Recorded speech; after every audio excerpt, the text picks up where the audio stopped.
The terminology in music can sometimes be confusing, even though the reality isn't. If you play a single note at one time, it's called a unison. If people sing the same note, they're singing in unison, so that's a unison note. If we have more than one note, it's called an interval. And so we can have an interval of a second, 1, 2. Technically, we could have a minor second, and that's a major second, but I won't get into that right now. We could have a third, interval of third, interval of fourth, interval of fifth, interval of sixth, interval of seventh, and an interval of an octave, and on up if you want to go higher, ninth, and so on. Okay, so an interval is any two notes, the distance between two notes. If you have three or more notes, it's called a chord. Most chords are three-note chords called triads.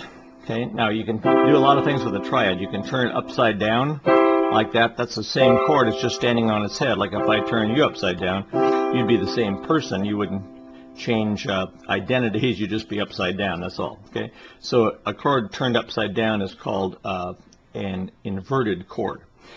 A slash chord is where there's some note that's not necessarily in the chord as the bottom note.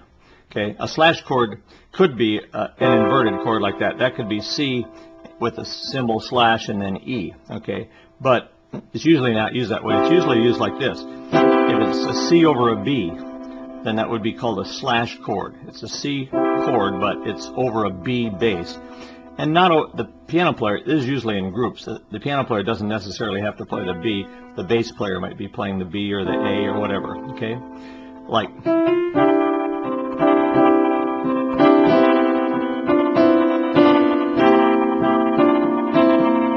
You've heard that kind of thing, okay? That's called a slash chord. And a suspension is where you replace the third of the chord, 1, 2, 3, 4, 5. You place the third of the chord with the fourth. The fourth takes the place of the third, okay?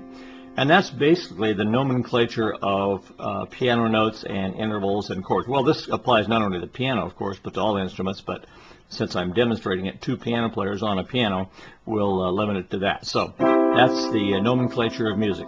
Thank you.